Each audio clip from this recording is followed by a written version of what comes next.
How you doing? And welcome back to Kyosin and Mark Taekwondo. Today we're going to be doing a video on the Crescent kick and a couple different versions of this kick that you can do. So first off, let me say this kick's a lot of fun to practice. You get to jump around, hit some headshot kicks just like you see in those Olympic highlight videos. So here's the three versions. The first one, as you saw, was the jump turning. Right here you jump and you're turning. You're using all that momentum to hit really hard. The next version is going to be the out to in. So you're starting the outside, hitting in. So as you step forward, you use the front foot or the back foot. And then the last one is the in to out, where you start in the inside and then you hit going outward. So it really just depends on what direction your foot's going. The first one we're going to show you is the out to in crescent kick. So as you can see, you're starting off with the back foot and you're going in. You can do this with the front foot too. Works both ways. You want to be hitting almost with the heel, because when you extend your foot out at the very end, your heel is kind of turned outward a little bit. So you're hitting the opponent's head with your heel. Very strong part to hit with. I haven't really seen this kick in any other martial arts, so I think it's something that's pretty unique to Taekwondo.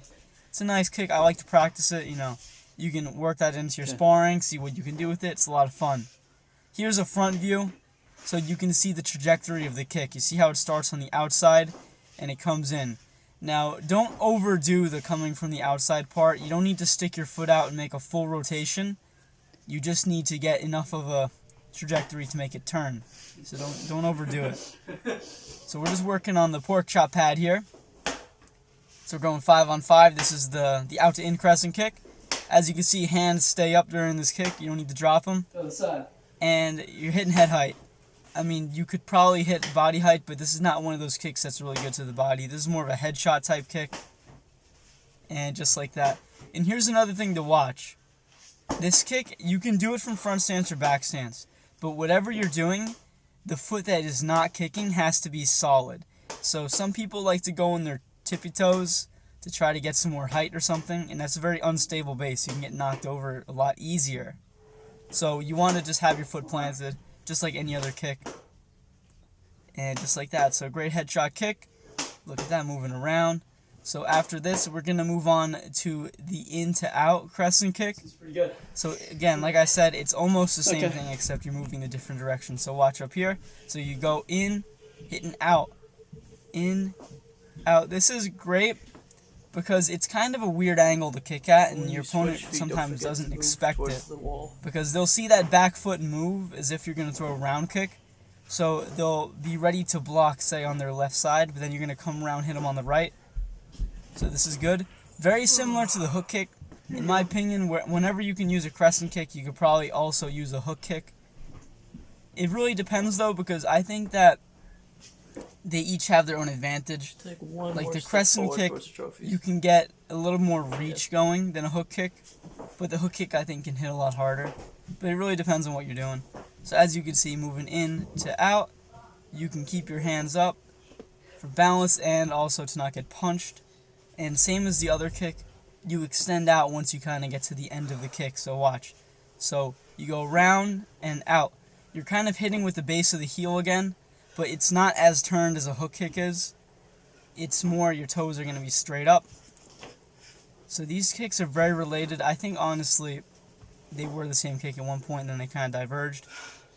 So you see that extend out at the end. So it's not just swinging your foot around. Sometimes I do that in videos. I'll stretch like that, where I just swing my foot up and around. For the kick, you kind of start coiled up with your foot, and then once you get to the end, you extend it. So you get velocity, more impact that way. So the same thing here, you're going to hit around just like that. This kick is kind of related to the reverse round kick, which is an interesting technique. Very similar to this, except I'd say the crescent kick extends up and around a lot more. Maybe I can show you guys the reverse round kick a little bit later. So I'm doing it this foot now. As you can see, the more velocity you have, the more you're going to hit. So this is what makes this kick special, that you can build up a lot of momentum with this leg, and that's where you get the real impact from it from. And it's also pretty good for headshots. Very fancy kick you get up there. Something to really work on, get your flexibility. This kick takes a lot of flexibility, so just make sure you're stretched out. If you can't do it to the head yet, just keep stretching. One day you get up there. So after this, we're going to start working on the jump turning crescent kick, which is a very fancy technique. It's also pretty powerful because you get a lot of speed going when you kick like that. So here's what it looks like. Ready? Jump, turn, crescent kick. So just like any jump, turn, kick, you see that we're looking. Look, it's turn, look, kick. Now, why would you do a jump, turn, and kick? Because it lets you hit at a different angle than you would normally do. So, you know, like a turning side kick, it requires a bit more distance than this. This just lets you turn on your axis and throw that foot out kick. Again, very risky technique just because you have to jump in the air like that, but if you have the timing down, you can use it very well. So just turning around like that, jump up high. This is hitting a little bit over my head height because my leg is going head height, but the jump propels me up a couple more inches. So if you need to hit someone who's a little taller than you, this could help you get up a little bit. So here we go, we're spinning around. You get a little dizzy after doing this many in a row, not gonna lie. So never do that many in a row ever, because they disorient you a little bit. You don't even know which way's forward anymore. But very fun technique. So now we're just gonna work on it on the pork chop pad just to finish off this video. So we're working right here. So 1, 2, and 3, just like that. So as you can see, hitting around, a lot of momentum. You know, you see this a lot in these Taekwondo knockout reels. I'll put some up during this video. You probably would have already seen one by now. But so I'm just showing it. So jump, turn. The reason I'm hopping up and down is because that masks your movement a little more. So when you're sparring, you might want to do that because it'll mask the moment you start turning because you're already moving. If you're standing perfectly still, then you start turning, they'll see it. So here we're just hitting Bob because why not? That's what his job is. So as you can see, hitting, that was right to the jaw, very strong hit. 1 up high, 2 just like that. So I really hope you like this technique. It's a bit of a crazy one, a bit of a fun one at the same time. So hope you guys had fun. You know, if you're training at home, just do it in the air, find some space, make sure not to kick your favorite vase off the shelf. So anyway, get out there, train at home. You can't train at the gym right now, but we'll get there when we get there. And I'll see you guys next time. Stay healthy out there.